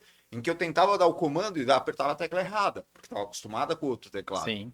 Então, essas mudanças pequenas e sutis em que nós vamos variando alguma coisa é fundamental. Às vezes eu estou indo para casa, eu mudo o caminho que eu estou indo para casa. Porque na mudança do caminho, eu tenho que prestar mais atenção do que eu prestaria no caminho normal. A maioria dos acidentes acontece no caminho de volta para casa e no caminho comum. Sim. Naquele que você sempre está indo, sempre faz, sempre, todo dia. E ele vira uma rotina, mas Uhum. vira uma desatenção. Sim. E a gente precisa o que hoje? O contrário. Você tá falando aí mais de você, e acho que eu já vou introduzir já na primeira pergunta. Porque, cara, muito interessante essa forma que você consegue treinar o seu cérebro. Porque, às vezes, a gente sente que, cara, se eu continuar aqui no caminho que eu tô, meu cérebro vai virar uma geleia daqui a um tempo. Sim. Cara, vídeo curto. A gente tava conversando Sim. outro dia aqui sobre rede social, sobre colocar limitador de tempo pra estar em rede social, essas coisas. Porque você vai ali, ó. Quando você vê, aí, eu não tenho TikTok. Mas aí eu tenho o Reels, tenho o status WhatsApp, tenho não sei o quê. É tudo a mesma Adiantar engenharia, o quê? né? Vai ser a mesma coisa.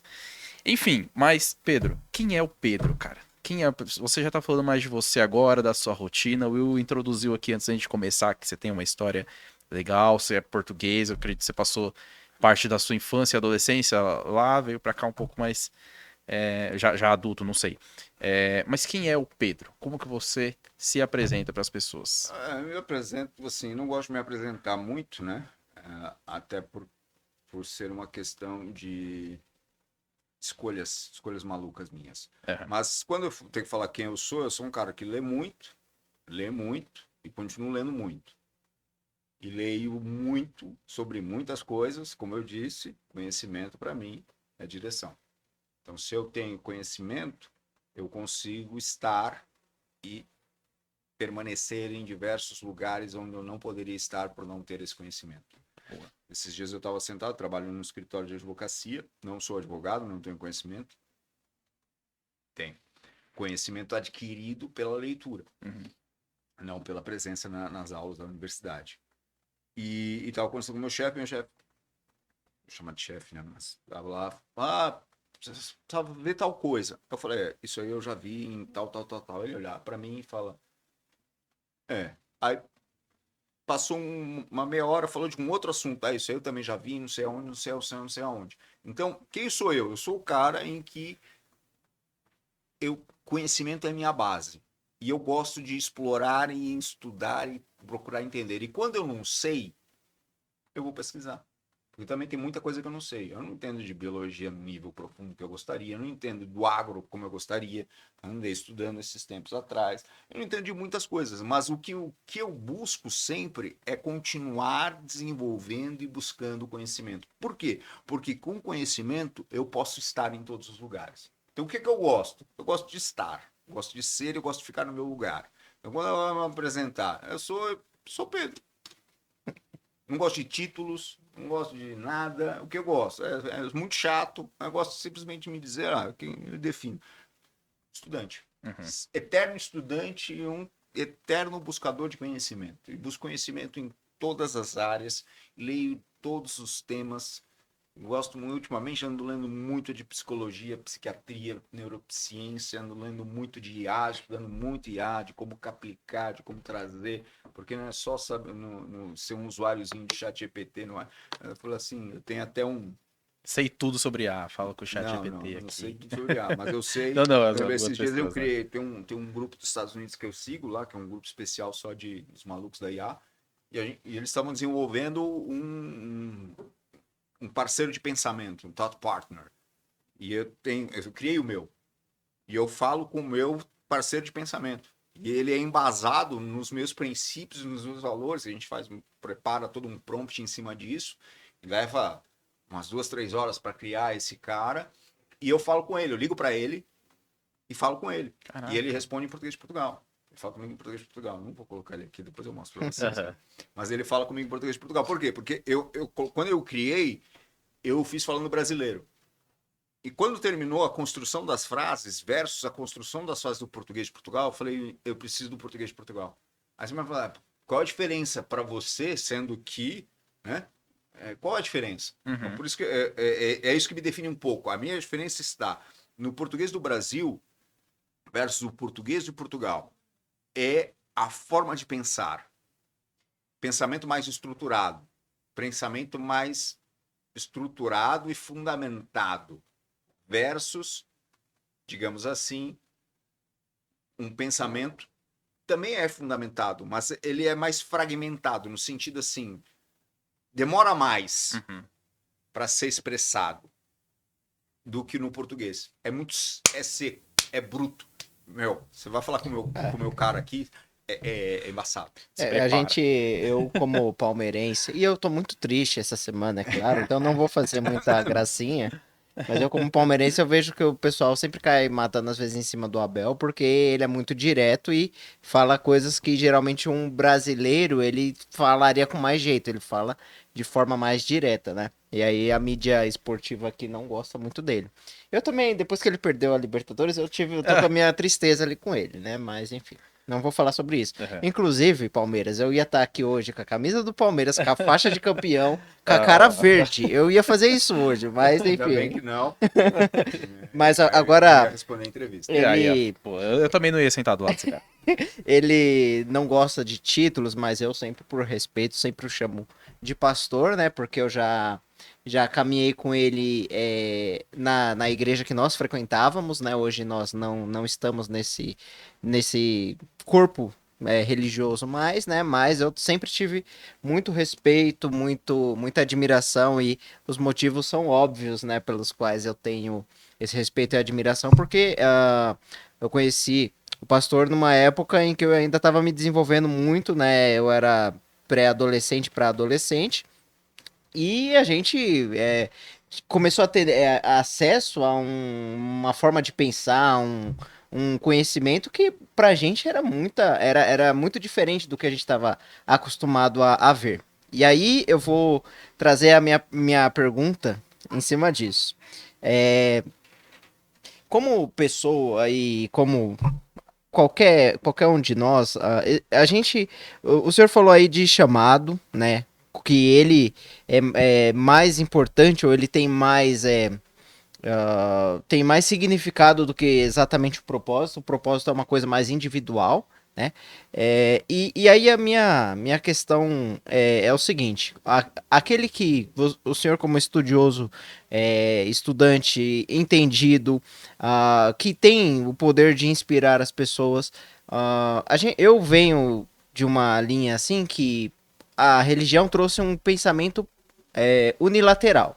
Então existia um soberano, alguém que pensava o que você faria, de que forma você faria, ele determinava, conforme as leis ou as regras por ele interpretadas como corretas, e a partir do momento que eu me desvinculei, e eu não me desvinculei por nenhum tipo de atrito maior, mas exatamente por conta de achar que talvez, aí eu vou usar essa palavra propósito, que o meu propósito não estava sendo cumprido, né? Então eu encontrava muitas barreiras para exercitar determinada função, né? Eu sempre cuidei do grupo de jovens e tal, e de repente você tinha outras atribuições que não eram necessariamente voltada para aquilo que a religião em si dizia. Ela tinha uma outra conotação e aquilo que você pensava ser o ideal não conseguia prosperar. E aí, a partir do momento que eu fiz esse desvínculo, né, eu passei também a estudar muito sobre filosofia, psicologia, até questões universais, como física, essas coisas, e como o senhor falou, não teve uma desassociação das coisas que eu já acreditava. Ela teve uma complementação e eu acabei enxergando coisas como de forma mais abrangente e até entendendo mais sobre mim. Então, o que eu queria te perguntar é o seguinte: o senhor acha que existe esse déficit, tipo, nas religiões ou nas igrejas que faz com que as pessoas fiquem padronizadas a uma certa forma de pensamento e eles não consigam observar o mundo ao redor? E aí eu até tinha feito algumas anotações aqui, que, por exemplo, aí eu falaria um pouco sobre Jesus, né? Jesus, ele veio à Terra trazer o evangelho. O evangelho, ele se divide a palavra, ele fala boa mensagem ou boa nova, coisas desse tipo. E aí eu sempre procurei que boa nova é essa? O que ele queria dizer? Eu cheguei numa conclusão que ele traria o reino dos céus. Então, o reino dos céus basicamente fala daquilo. Fez o Senhor os céus e a terra, o reino dos céus é aquele eterno, a terra é o limitado. Mas o que eu vejo hoje, e aí é a minha crítica, o Phil não tem nada a ver com isso. Não batam nele. A minha crítica é que as religiões hoje, elas estão trazendo o reino da terra. Então, o que ela faz? Faz o cara querer prosperar, não tô falando que seja errado, mas a teoria de prosperar, de estar bem, o meu pensamento é o mais importante, e até na veia política está totalmente segmentado. Eu posso fazer uma provocação? É em cima dessa sua pergunta. E aí, o que eu penso? O que Jesus queria? O reino dos céus, algo novo. O que as religiões pregam? O reino da terra. Seja, tenha dinheiro, o seu partido é o melhor, o outro que vá para o inferno, e tudo isso para mim, é o reino da terra. Então, o Felipe vai trazer alguma coisa, mas eu queria a sua visão sobre isso. Não, a provocação é justamente em cima do Will. Eu vou ser menos polido do que o Will. Ele trouxe uma base mais elegante para falar sobre as coisas. Mas hoje, vendo de fora, já fui um bom tempo da igreja também, e hoje, analisando de fora, tem duas coisas que eu não sei o que me incomoda mais hoje vendo o cristão médio. O que é o cristão? O cristão médio eu tô incluindo também Valdomiro, Estevam, Valadão, esses caras todos. Tô incluindo todo mundo. Os que se acham mais especiais, mais Jesus, né? Eu não sei o que me incomoda mais, se é o falso altruísmo ou se é a pregação do ódio, que é literalmente o contrário daquilo que Deus é. Deus é amor. Então, baseado no que o Will disse, eu concordo com ele sobre hoje parecer estar sendo pregado o reino da terra, onde absurdos, né? Você tem uma figura que aí eu não vou dizer que o meu apreço por essa figura seja por conta do lado político nem nada disso. Claro que a maioria das pessoas sempre vai associar, mas, por exemplo, você tem uma figura como o padre Júlio Lancelotti, que literalmente ajuda as pessoas pobres, né, cuida dos que estão como que é? Em situação famintos, de rua, né? Enfim, venham a mim os vulnerabilidade. Famintos e tal. E você tem igrejas que hoje fazem áreas VIPs para as pessoas estarem ali. Então, a minha provocação é essa. que você acha sobre isso? Sobre as pessoas hoje, os grandes líderes religiosos estarem trazendo exatamente isso, o reino da terra, sobre os Muito bem, fiéis. vamos lá. Muita coisa, né? Sem machucar muito, mas batendo pouco. Primeiro ponto. Verdade. É o ponto 1. Jesus disse lá em João 8, eu sou a verdade. Uhum. Então, assim, auto-intitula e se autodefine como sendo a verdade. A palavra em hebraico para verdade significa, se fala emet. Emet. E emet é formado por 3 letras. A primeira é Aleph, que é o E, depois o M, que é, né? E depois o T, que é o Tav, que é a última letra. O Alfa e o Ômega, o Aleph, Tav. Então a primeira é a última letra. Então a verdade em hebraico, ela tem sempre um início e um fim. Esse é o primeiro ponto. Segundo, lembra que toda a verdade na nossa mente é fruto de uma Memória, de uma lembrança. história que é contada. Qual é a maior coleção de histórias e a melhor coleção de histórias que existe no mundo? Chama-se Bíblia. Que é uma biblioteca de histórias, que é uma biblioteca de livros. Então ela tem as melhores histórias. E essas histórias, fundamentadas em fatos reais, estão traduzindo uma verdade. E muitas vezes nós, em algum momento da nossa vida, não acreditamos, mas em determinado momento algo fez com que aquela história nos impactasse e se tornasse a nossa verdade, certo? Uhum. Em algum momento da nossa vida, nós decidimos assumir que aquilo é verdade. E existem milhões e bilhões de pessoas no mundo que não admitem nem assumem que isso é a verdade. Mas se nós olharmos a história da humanidade, nós olharmos o globo terrestre, que não é plano, Ufa.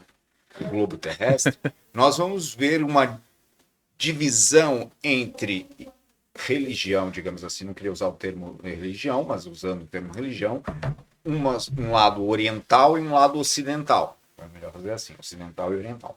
E no lado oriental nós temos uma linha de religiões e no lado ocidental nós temos uma outra linha com outros princípios.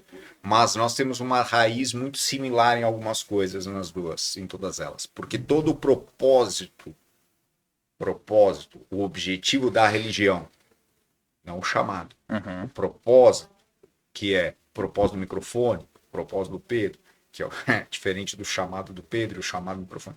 Não tem chamado ninguém. Então, o propósito da religião é tornar a nossa vida social harmoniosa e possível.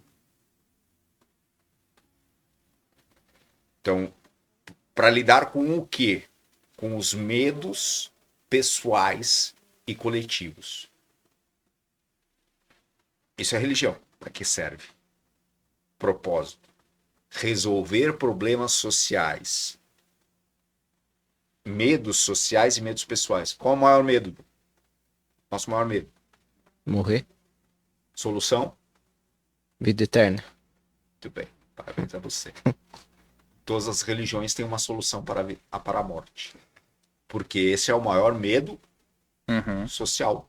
E depois ela começa pessoal, depois ela começa a trazer soluções para os outros medos. Medo da solidão. De ficar pobre. Medo do dinheiro. Então todos os medos são resolvidos pela religião. E quando nós voltamos para o nosso globo e sabemos que nós temos essa divisão, nós vemos que os países mais prósperos, os países mais desenvolvidos, os países mais pacíficos, os países com menos questões e problemas sociais não dá para dizer, mas os problemas mais tranquilos, digamos que são os países que têm a sua raiz na religião cristã. Você pega os países que não têm relacionamento com a religião cristã, é onde nós temos hoje grandes conflitos e onde nós temos hoje grandes problemas de econômicos. Né? Então, num primeiro momento, se eu olhar de forma ampla, a religião, o cristianismo, ele foi fundamental para o desenvolvimento econômico da Europa e para o desenvolvimento econômico dos Estados Unidos e, consequentemente, para o desenvolvimento econômico do Brasil. Então, percebe que ele foi importante, ele é um pilar fundamental. Só que a evolução social, a evolução da nossa sociedade, ela vem trazendo sempre e sempre houve isso na história da humanidade, que é a necessidade ou a incapacidade do coletivo da autogestão. Então, o coletivo sempre clama pelo líder.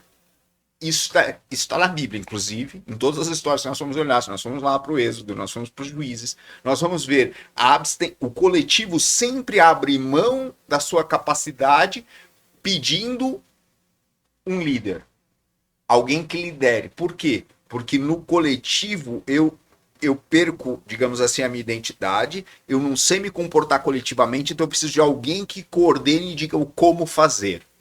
Então eu clamo por um rei, eu clamo por um juiz, eu clamo por alguma coisa que ele que vai decidir, porque eu no coletivo tenho um BO, né? Então sempre tem um que assume aquela posição. Isso historicamente a gente vai ver. Então, pega a história da humanidade, a história da Europa e vai ver que sempre foi formando, porque você tinha os clãs, aí dos clãs você tem sempre um líder. Por quê? Porque essa necessidade coletiva, no coletivo a gente perde a nossa identidade, então a gente precisa ter alguém que se sobrepõe nisso, assume e aí a gente vai refletir aquilo. Então a gente reflete aquela identidade. Uhum. E aí a gente se torna seguidor daquela identidade. No Facebook, quantos seguidores você tem? Eu tenho nenhum, não quero seguidores porque eles não me seguem, eles são só conexões, né? Essa é outra ideia maluca, mas eles são conexões. Então são conexões. Então quando você fala, quando a gente começa a olhar isso, a gente vai ver que socialmente nós necessitamos de um líder. E obviamente que a igreja vem, desde lá quando ela foi estabelecida e criada com Cristo, ela vem sempre cumprindo papéis políticos acoplados a ela. Uhum. Em Roma ela já foi serva do Império Romano. A igreja sempre foi e esteve vinculada a esse movimento político junto com o movimento religioso. E demorou muitos séculos para ela se tornar, digamos assim, independente. Mas quando veio essa independência, e Calvino foi um dos caras responsáveis por trazer essa emancipação, digamos assim, da igreja e trazer a liberdade de acesso à informação e a esse conhecimento, tornou a possibilidade da criação de pequenos grupos, que é o que nós temos hoje, pequenos grupos, pequenas igrejas, e nessas pequenas igrejas sempre volta para o mesmo ponto, sempre é preciso ter uma voz, que é essa voz que vai coordenando. A deterioração social que nós vivemos, e aí já é fruto do Brasil, é fruto de um processo de evolução política e social muito antigo. Então nós temos em que a educação não é valorizada, a educação não é priorizada. Por quê? Porque é melhor eu ter um não pensador do que eu ter um pensador. Uhum. Então, por isso que eu escrevi a arte de não pensar, porque a arte de não pensar é muito fácil. É muito fácil eu não pensar, é muito fácil eu não combater, não lutar contra aquela ideia, ou não ter uma ideia clara, não entender o porquê. É muito mais fácil eu deixar alguém ler e interpretar por mim. É muito mais fácil eu simplesmente ler e não saber o que significa aquela palavra. É muito mais fácil isso. E nós vemos uma sociedade que vem dessa forma. E quando a sociedade já vem historicamente nesse caminho, obviamente que quem que se aproveita disso são aqueles que têm a capacidade de pensar. E quando nós vemos os líderes, você citou vários nomes aí que são icônicos, e eu respeito todos eles como pessoas, como seres humanos, porque eles são seres humanos, eles têm uma capacidade de liderança que não é inegável. E essa capacidade, ele pensa, obviamente. E eles, como pensadores, eles formam nesses clãs e nesses grupos de pessoas que abrem mão, porque é melhor eu pertencer ao grupo do que eu estar fora e pensar, é melhor eu estar dentro e não pensar, porque tem alguém que pensa por mim. Porque isso já é assim desde sempre. Isso é histórico. É um dos medos também, né? É primitivo do ser humano você não querer ficar sozinho. Né? Exatamente. Então, esse pertencimento, esse estar no grupo, e aí entra em projetos, e aí você vai ter. Eu tenho um outro projeto que eu escrevi, eu não tive ainda não vou dizer coragem, mas eu não externei muito ele, que eu chamo da igreja acelerada. Existe um sociólogo alemão que faz um estudo sobre a nossa sociedade, que é uma sociedade acelerada, e eu trouxe esse estudo falando sobre a igreja acelerada. A igreja que acelera a vida. Não é uma igreja que traz conforto, paz e que me faz ser um ser humano melhor socialmente na sociedade onde eu estou inserido. Ela só me faz ser um acelerado, no sentido de hoje eu tenho atividade A, amanhã a B, a C, depois a D, depois a E, e agora eu tenho que fazer isso, agora eu tenho que fazer mais aquilo, e eu tenho que recolher mais isso, mais aquilo, eu tenho que buscar aquilo, e eu fico acelerado de atividades, mas não de realmente transformar e alterar a sociedade e a minha vida onde eu estou inserido. Que esse seria o grande propósito, digamos assim, de uma igreja. Então, por quê? Porque eu abro mão e aí fazer parte de clube, fazer parte de grupo é bom para nós, por mais estranho que isso pareça, porque isso supre o nosso maior medo, o medo de estar só, que é o medo que estava lá em Adão, é adâmico esse medo, viu passar todos aqueles animais, né? Viu passar todo mundo e tô sozinho. Não tem ninguém aqui comigo. Todo mundo veio parzinho, todo mundo tá juntinho e eu tô aqui, né? E aí botou pra dormir, porque não dá pra trazer. Se tivesse acordado, ele ia querer ainda falar, não, acho que deve ser assim, assado. Não, dorme porque eu sei aquilo que você precisa, você nem sabe o que você precisa. Deixa eu trazer você com aquilo que você precisa. E aí ele trouxe a mulher, né? Tem umas loucuras sobre por que veio do... Mas o importante é a igreja brasileira hoje, e o reflexo que nós temos, é fruto da abstenção dos bons. É só isso. Porque se os bons... Tem igreja boa? Lógico que tem. Tem ótimas igrejas, tem vários líderes aí que são excelentes no seu trabalho, que são excelentes, que fazem e criam grupos de pensadores, grupos que fazem realmente o entendimento e conhecer, desenvolver, entender a Bíblia e promover uma mudança social, promover uma mudança interna, mas tem outros que se aproveitam do quê? Do famoso lá que vem lá desde o Império das Trevas, da época das trevas, não sei o quê, de fazer o clã, de aqui você tá aqui, você é meu vassalo, eu sou seu servo, né? E vassalismo.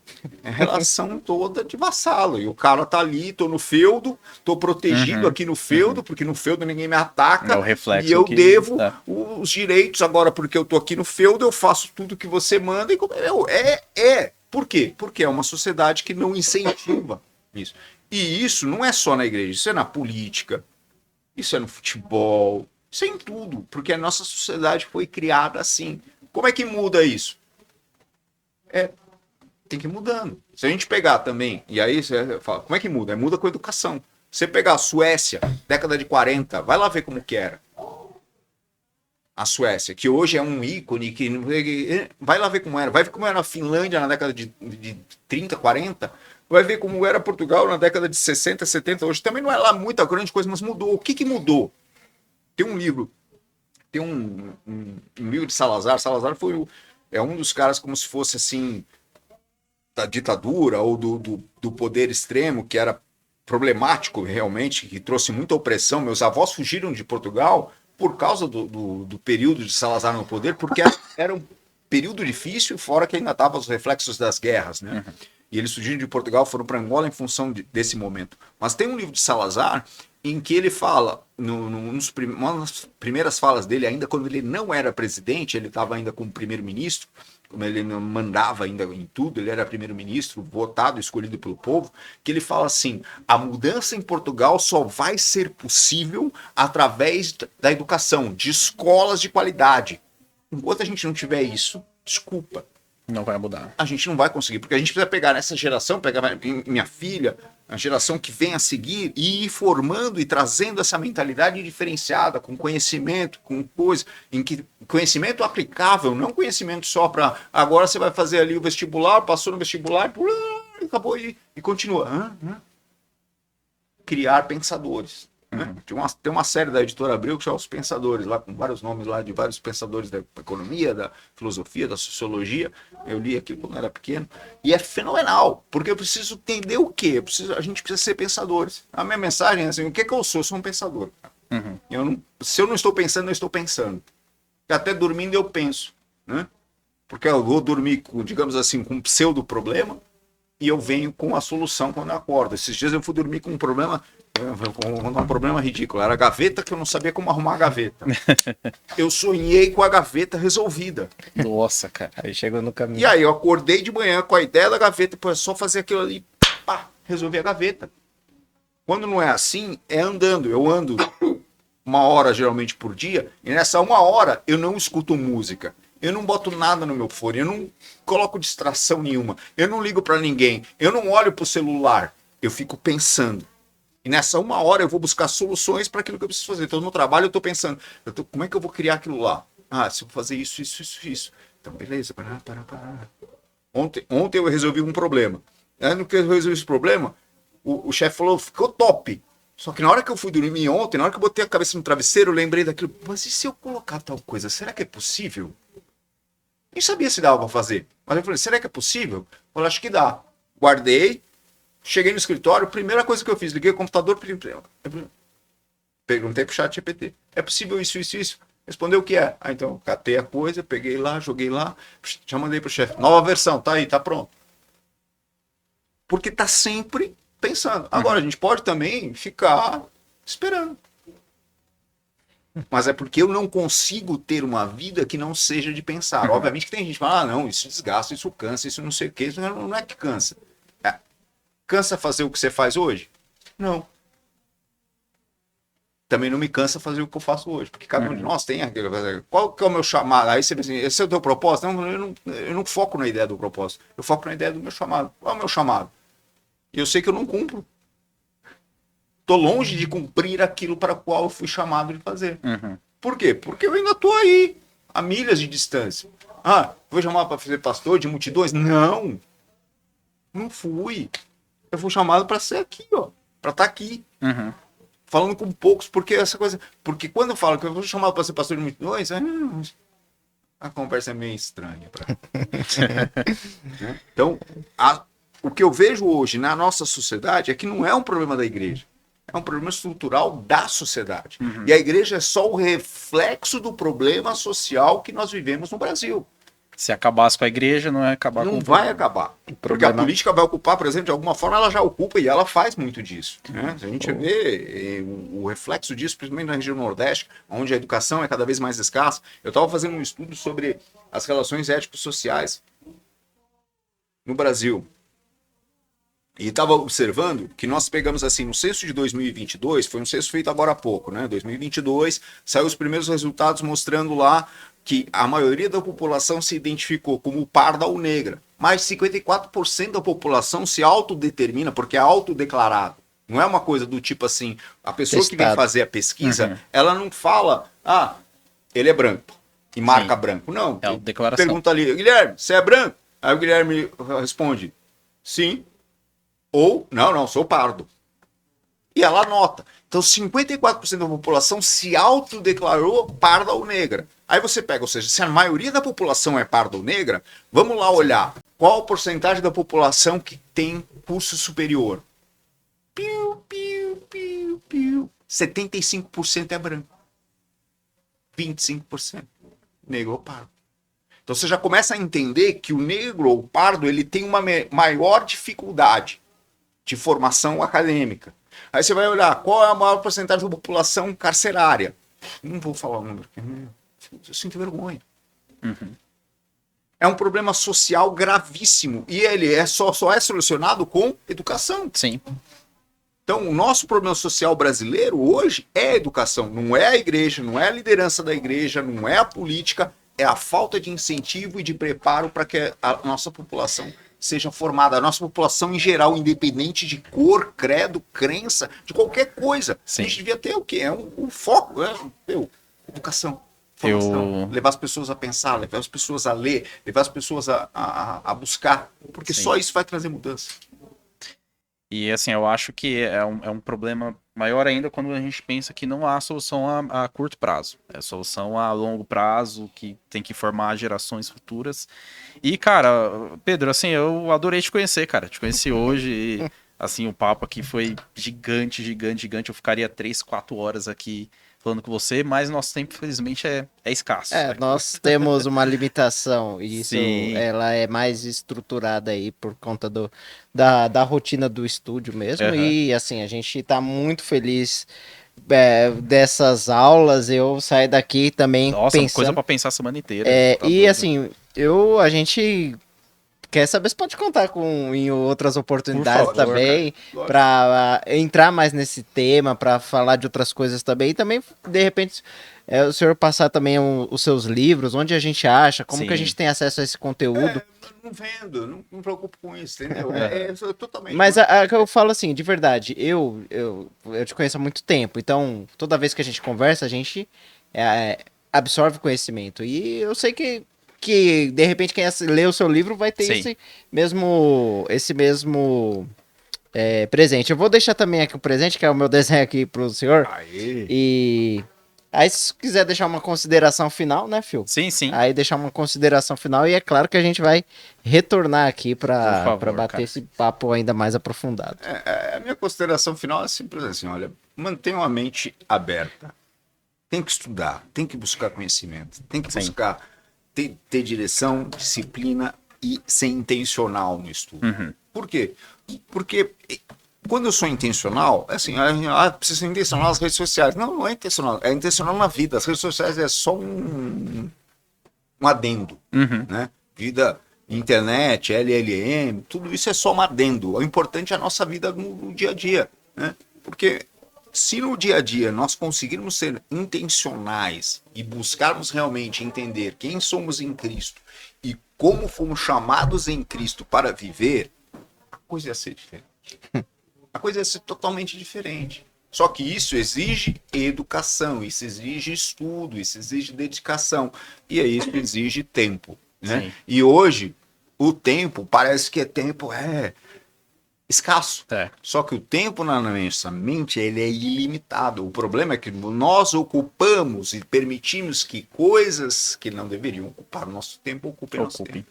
É E aí a gente verdade. fica lá, fica distraído, fica não sei o que, parará. Não, há quantas horas fica. O aplicativo hoje é até bom que o celular mostra lá. Quantas horas você ficou no Instagram? Quantas horas você ficou no WhatsApp? Sim. Quantas horas você olha lá e você vê lá quanto tempo eu perdi hoje. Sim, é verdade. Eu vou pegar aqui, vou até fazer agora aqui ao vivo. Quanto tempo eu fiquei? 1h40 no celular. 1h40. Hoje ainda são 12h45. Eu fiquei 1h40 no celular. É triste. Sim, é 1 hora que você poderia, 1h40 você poderia estar fazendo outra E coisa. olha que eu trabalhei bastante. E- Isso aqui é só 1h40 aqui. Gente, é isso, pastor. Obrigado. Valeu. Pedro, não vou dar rótulos, Pedro. Muito obrigado. Will, acho que semana que vem a gente se vê, cara. Tamo por aí, né? As redes do Pedro estão aqui embaixo, tá? Você pode acompanhar lá. Com certeza você vai adorar, vai ter muita coisa lá. Não tem muita pra coisa você- não, porque eu também sou muito... Tem sim. Ele tá sendo modesto, tem sim. Não boto muita coisa não, porque senão não dá tempo. Sei. Mas acompanhe lá e acompanhe a gente também nas outras redes sociais, no Instagram, a gente tá no, Aí tem no- bastante no- coisa. no TikTok. Tem bastante coisa também. E a gente também tá no Spotify, né, Will? Show de bola. Então, é isso. Até semana que vem. Tamo Muito junto. obrigado pra você que acompanhou até agora e nóis.